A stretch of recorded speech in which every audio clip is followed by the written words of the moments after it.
Hello and welcome back to the Beebosloth channel.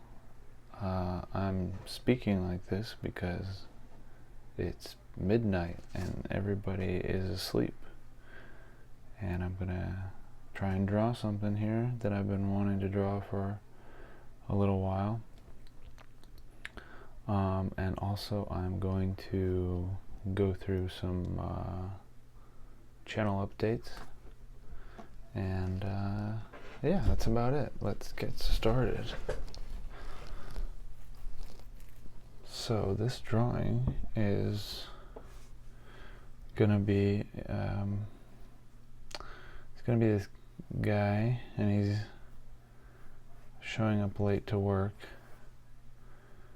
I just had this funny idea.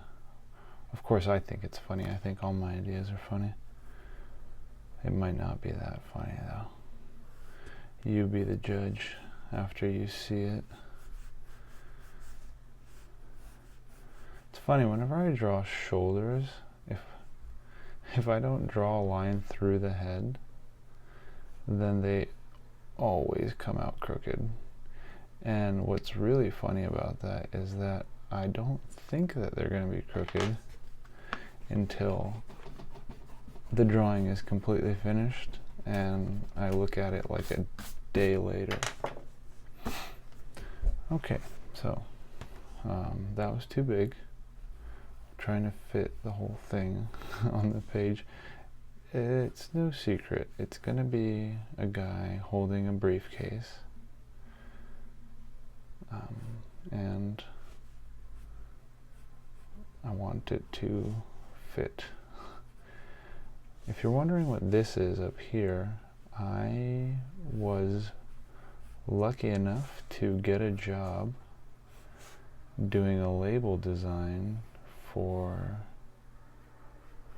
Connected Cannabis, and this is going to be their holiday special. Jar, labels, whatever. So maybe you'll see that on store shelves if you go to dispensaries. Okay, so what I wanted to talk about in terms of the channel, I have been uploading a lot of shorts, as you may have noticed. And those shorts are just silly little drawing tutorials, and they don't really have anything to do with, you know, Beebosloth or like skull stuff. It's just fun tutorials that essentially that I make for people who are just looking for something simple to draw, whether it be kids or young adults, or adults just, like I said, looking for something simple and fun to draw. But alas, there's no skeletons, and it's not really the type of content that I want for this channel. So what I've done is I have ceased uploading little drawing shorts. I've created a new channel for them by themselves. It's called Stan Draws. I can't remember what the handle is at the moment. I think it's at Stan Drew It. So I'm gonna keep making those because, to be honest, it's quite satisfying to make those, because the engagement is pretty good and the feedback is pretty good.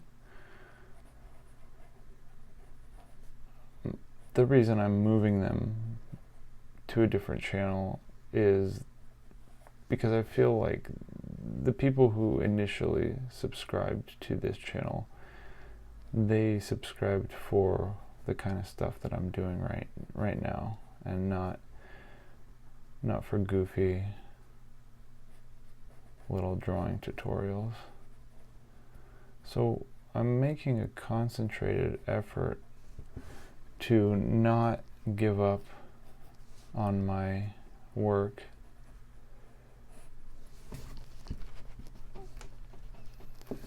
And I hope you will support me in this. Support me by watching my videos and maybe giving me a thumbs up or a comment or something. I really like getting comments on my videos. It's kind of like a highlight to my day when I see a notification on my phone and it's a YouTube comment, because I just love seeing that somebody has taken the time to interact with the video after watching it. It means a lot, and I always try to immediately respond so that the person who has commented feels that they've been heard and that they're being answered in a timely fashion. And you know, if you want to engage in some conversation via comments, that's always fun for me.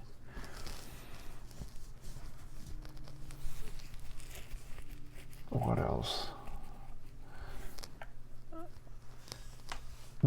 I was thinking about it the other day, and I regret not separating the silly tutorial content from my regular stuff from the get-go, because when I started doing that on TikTok, like back in 2018 or whatever it was, or 2018 or 2019, I just wanted Beebosloth to grow, so I short-sightedly called my TikTok channel just Beebosloth and proceeded to make silly little, tutorials and not upload actual Beebosloth content. And hindsight, of course, is always 20/20. I should have just started a Stan Draws back then, but I did not.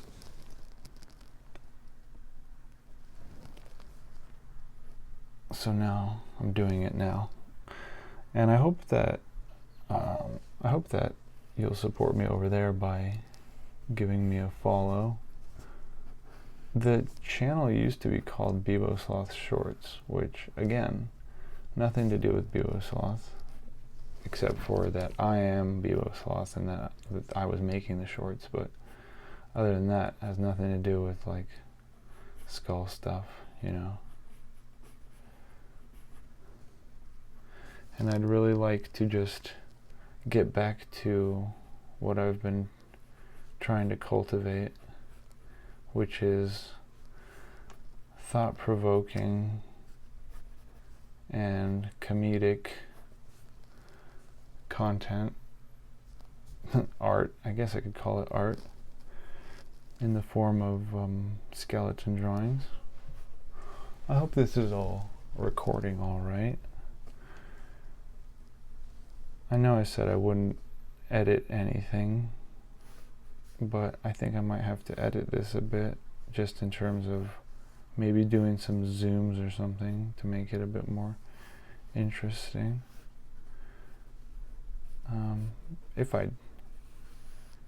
I might just upload it just like this. That's one thing that I'm still figuring out, is time management. I'm not great at managing my time. Still working on that. I'm hoping that I can record more videos like this, where I just draw and talk, because I have a lot of ideas that I've been saving over these past 2 months, 2 or 3 months that I haven't really been drawing, and I would like to get back in the swing of things. So this is this guy's rushing into work. He says, "Sorry I'm late." Sorry. Nice big curly S. We'll do the sorry in big kind of blocky letters. Sorry. Sorry I'm Canadian. Does anybody know why Canadians pronounce sorry as they do? I've always wondered that. It doesn't have a that over it, because that would be sorry. Right? I don't know. Sorry I'm late.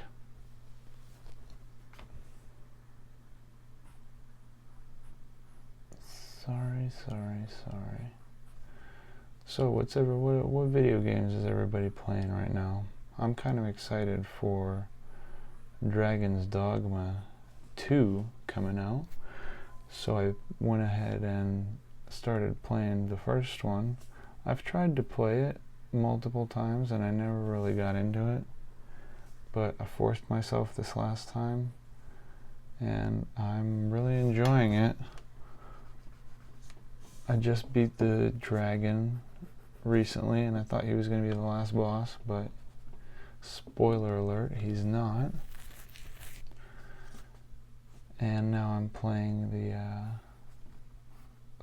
I guess end game, but it's not really the end, it's like maybe midpoint or so, because the level cap is crazy. It's something like 200.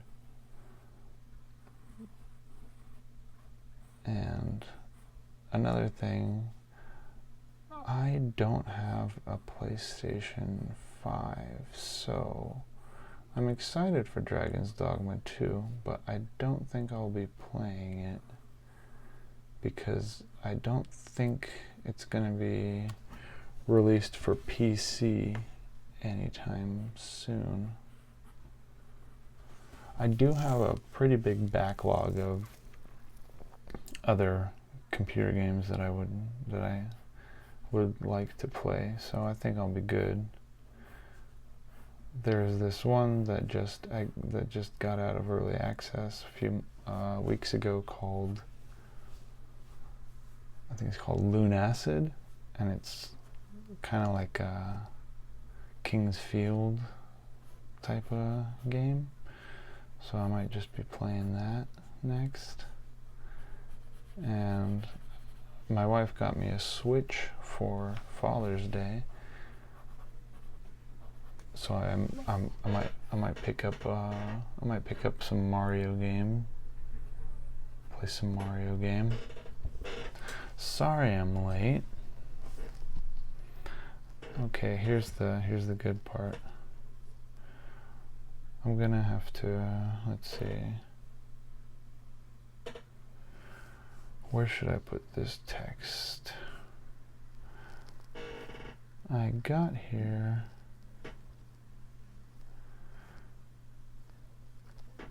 Sorry I'm late. I got here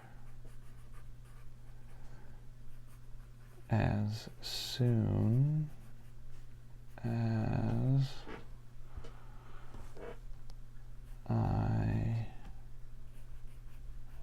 wanted to.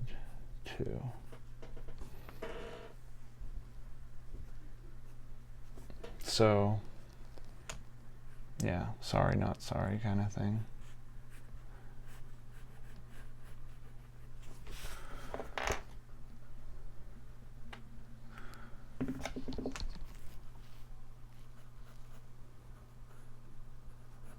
Okay, so that's his inner foot there. I'm not super well versed in drawing feet. All right, that was a good little sketch. let's bust out a liner. I'm using a Micron 01. Let's get to it. Alright. Also, little development in my art career, I guess. I'm looking around for galleries to display my work in.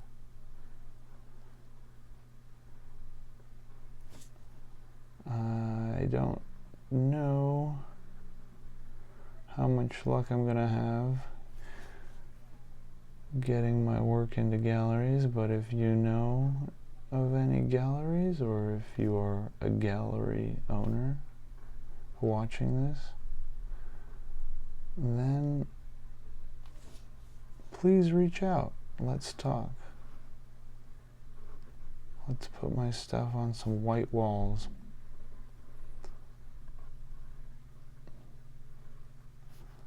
Alright. This is going quite well. I think that microns are probably my go-to liner. I've been using them for over 10 years now. And before microns, I just used ballpoint pens. I didn't really use pencil much. I only started using pencil these last few years. I used to just draw straight away with pen, and that's always fun. It's a nice challenge to not be able to erase.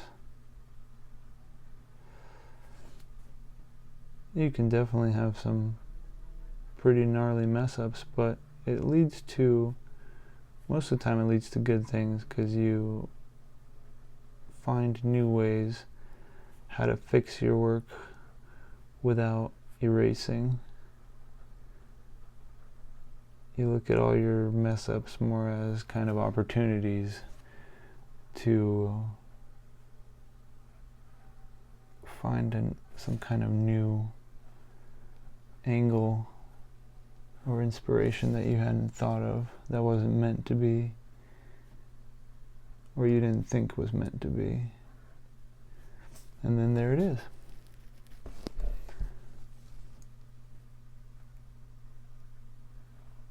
I would also like to make some videos where I'm working in my garage studio. I don't want to call it a studio just because that sounds so professional, and it's not a professional setup. It's just half of a garage, and I threw blankets on my wife's car so that it doesn't get paint on it. I did actually get an easel from my neighbor. My neighbor recently, or one of my neighbors recently passed away, and she was an artist. Her name was Joy,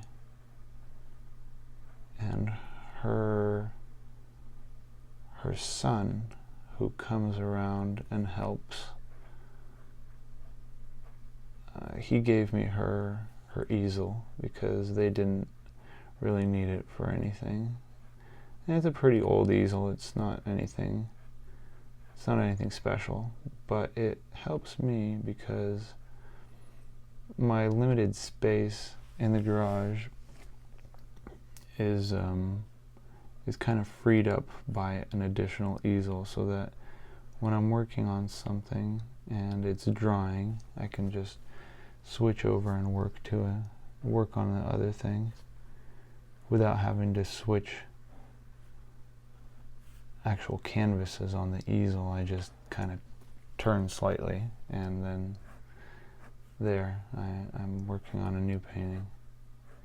I have a series of paintings actually that I need to finish. It's my Saint series, where they look like, what is it, like Byzantine, what is it called? Like Byzantine style icons. I really like them. And I hope you will too when you see them. I know I've posted stuff about them before, just some quick videos and stuff. But I hope to finalize them and really show them off. And I forgot to mention, I'm going to be uploading, well, I already have uploaded. I'm going to be going through my sketchbooks again, my old sketchbooks, and I'm going to upload them as like 15-second shorts. And then when all those go up, then I'll upload a full, like a full length video of me explaining each page. So that'll be something to check out with your eyeballs. Hopefully that'll keep you all entertained. Because I was thinking I don't have like a super large amount of time to be creating new work. I will be making an effort like this, maybe a couple times a week, hopefully. But in the meantime, to fill the gaps, I will be uploading sketchbook tours of all my old sketchbooks. And that'll last a while because I have a lot of them. Just Beebosloth alone, I have years worth, five years worth of stuff to show you guys. And there's a lot of stuff in my actual sketchbooks that didn't make it to the page. And there's some stuff that got, you know, censored or whatever, so it got deleted. So you'll see maybe some stuff that you haven't seen before or haven't seen for a while, which is always fun. It's funny because a lot of well-known artists are well-known because they do the same kind of art over and over, sometimes even doing the same exact piece, just slightly different, slight variations. And I've done that with a couple of my pieces, especially the I'm a Saint Somewhere. But I just always forget that no matter how many times I repeat some kind of piece that I've already done before, I don't think that my audience gets as tired of it as I do. I have this weird mindset that I think that I constantly need to create something new or something different from what I've done before. And it's just not true. I think people enjoy seeing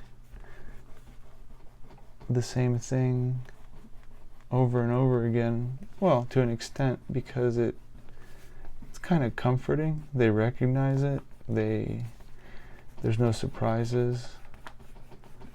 It's like returning to watching a rerun, you know? You watch the rerun and you notice something that you didn't notice before.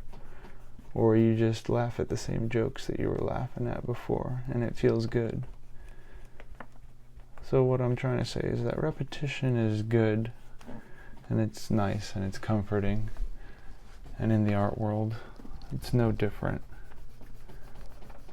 And that's how we learn. We repeat and repeat and repeat. Everything is a cycle. So now that I've finished with this step, we can move on to my favorite step, the brush penning.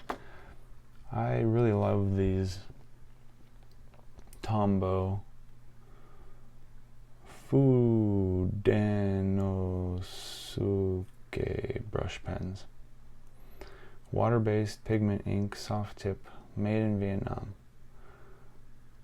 Ah, thought they might have been made in Japan. Boy, was I wrong.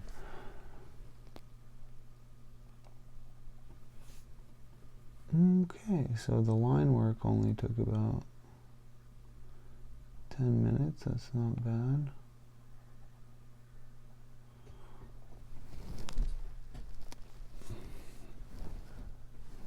We've been going for 26 minutes. That's not bad at all. I'll probably just finish this one tonight. No point cutting this in half.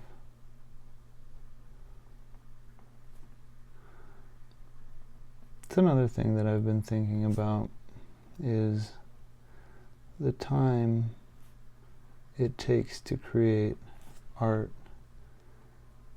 I have this need to finish things in one setting, in one sitting, not one setting. So when I work on bigger pieces, like paintings, it's very difficult for me to step away for the night. And also when it comes to finishing, I find it's very difficult to actually finish or know when I'm finished, because I feel like there's always more that I can add.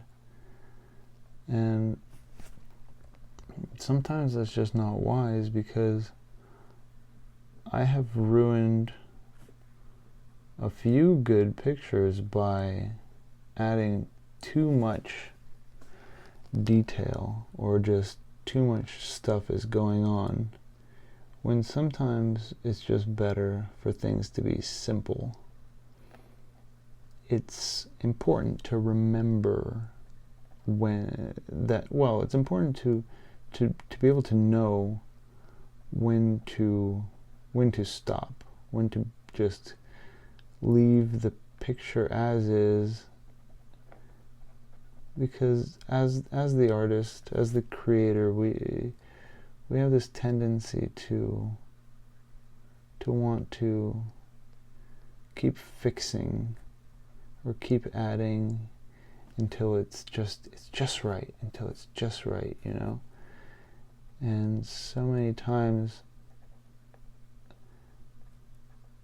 I think that if there was somebody there watching me, they could just tell me and say, hey, I think this looks just right, you know. Just leave it alone. Stop adding stuff.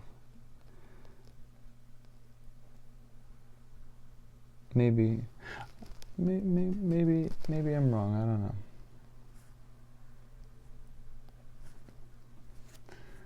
I just feel like there's a lot of good art out there that is very simple. And I think simple art is nice because it doesn't put a lot of pressure on the viewer. The viewer almost can feel relaxed when they look at something that's just simple. They don't have to focus on all the detail. They don't have to try and suss out what's going on. They can just get a good image of it right off the bat, you know. And I feel like with black and white, you do more or less get that effect by default, because there's no colors to focus on. It's just contrast.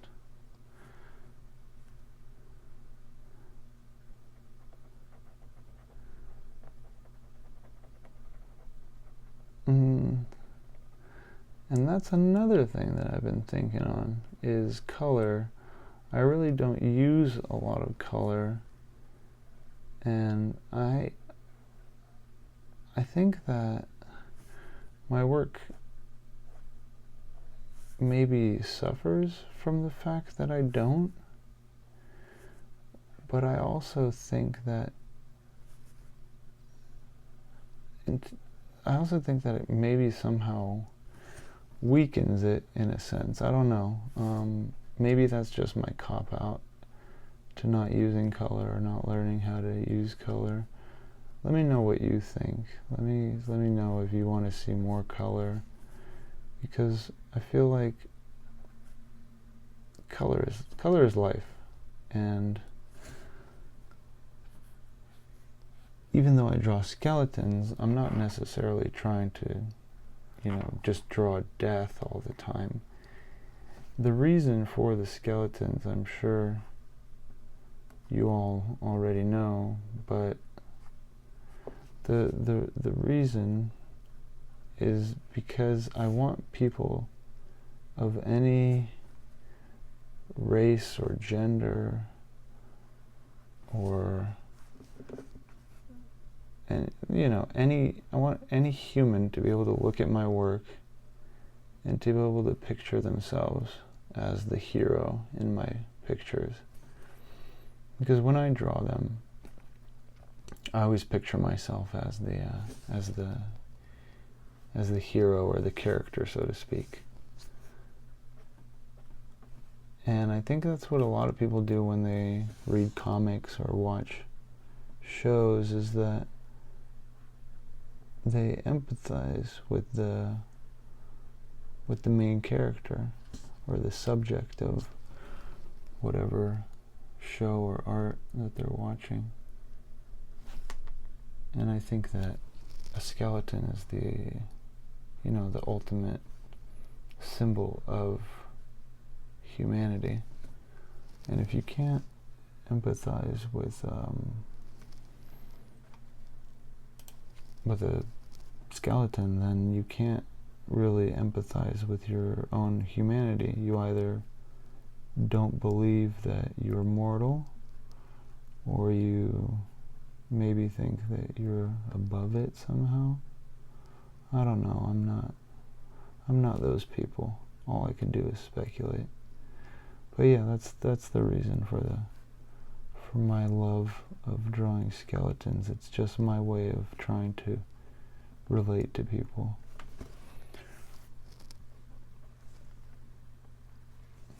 Because ultimately the goal of all my work is to get people to think a little bit, just to think critically, to think for themselves. If I could have my work do anything, I would like it to inspire others, and I would like it to be a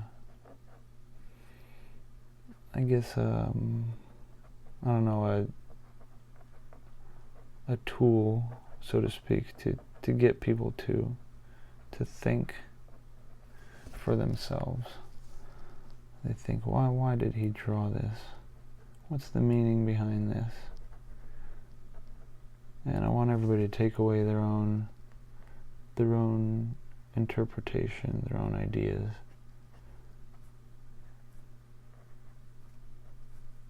Because ultimately I think that someone who thinks for themselves is the most you're utilizing your humanity to its utmost. You're utilizing your God-given free will. If you just take things as face value, or just You just believe whatever you hear, and you don't think about things for yourself. You're doing yourself a disservice, because you have a brain in your head, and you have free will, and you need to, or you should, you don't need to, you should, in my opinion, analyze everything that you hear and question everything that you hear. Because more often than not, there's so many sides to every story. And the funny thing about truth is that there is no such thing really as truth, because everybody has their own version of the truth.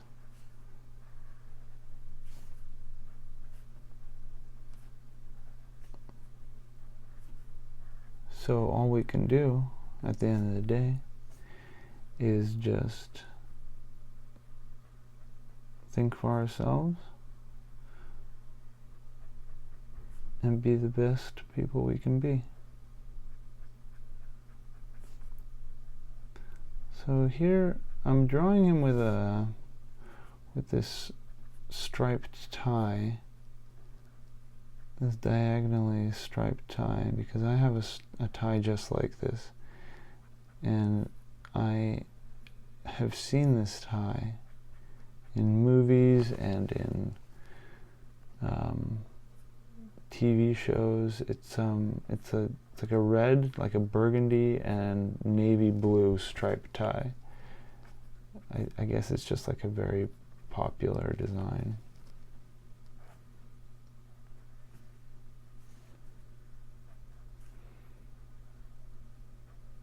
Maybe you have this kind of tie as well, who knows? I used to really love tie shopping. In high school, I would go to the thrift store and I would take a bunch of ties and I would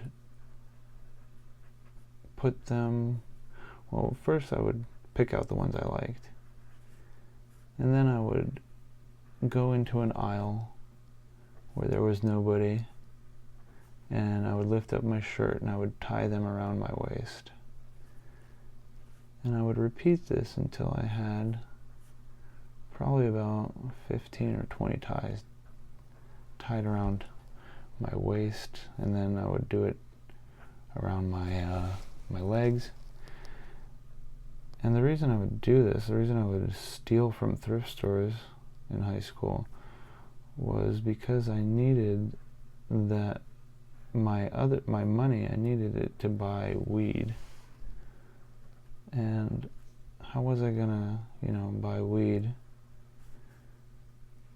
if I was spending all my money on ties? You gotta use your head.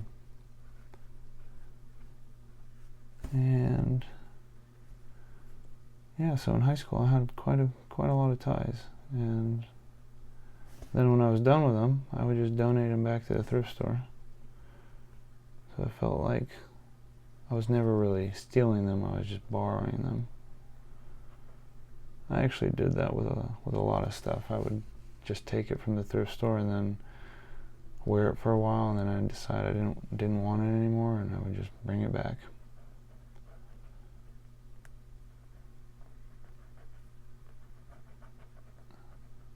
Sometimes when I'm shading, I don't know, like, I think, oh, okay, this is going to be shaded here, and then I just fill in the whole thing.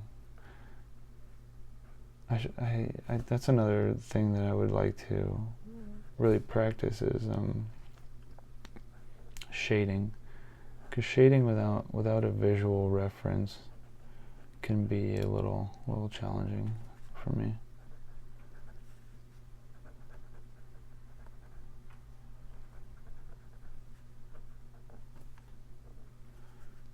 And also, what is it called? Clothing wrinkles. I'm not super versed with those either. I kind of just do like this comic booky style of wrinkles, whatever that means.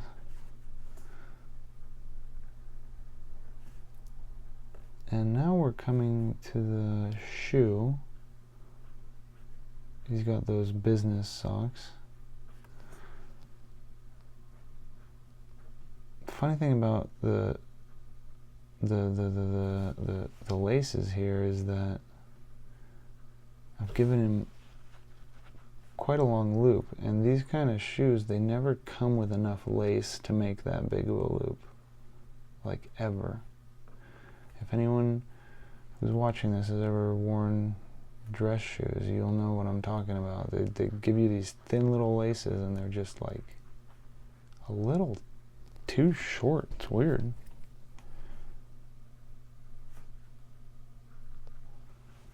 All right. So now, looks like we're pretty much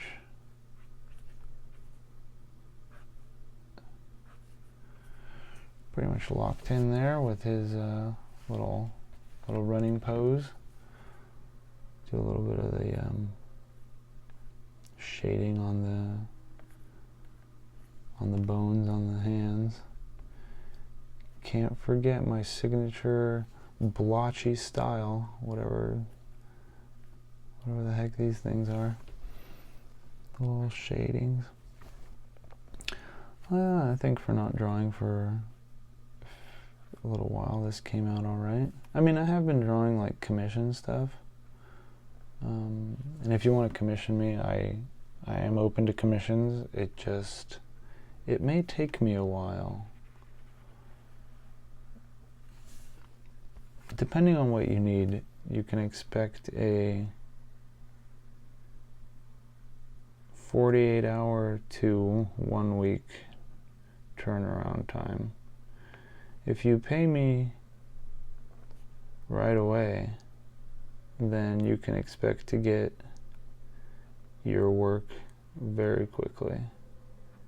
If you only pay me half, then it takes me a little longer. But yeah, you pay an artist up front, there's no better way than to get them working quick. I mean, at least in my case. If you've ever paid an artist up front and they didn't deliver, then shame on them, because they're just making the rest of us look bad.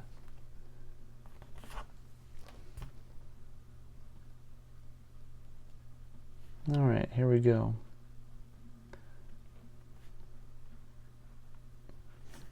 Man, I haven't edited a Beebosloth drawing for Instagram in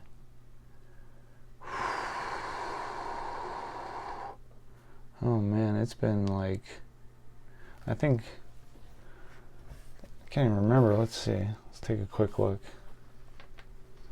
Okay, what is it's November 30th, 2023. Let's just sign this real quick. Always sign your work, always date your work. All right, let's see. Okay, commission.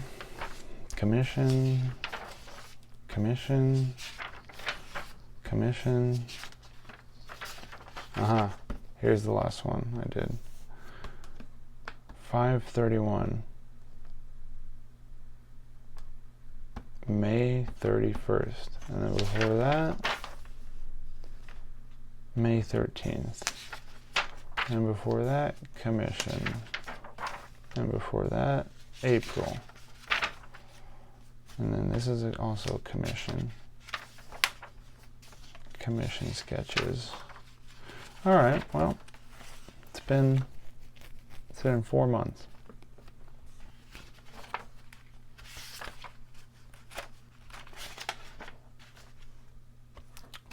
Almost exactly. All right, well, thank you very much for drawing with me and hanging out with me tonight. I hope that you enjoyed, and I will see you next time. Everyone have a wonderful day, and Be good to one another.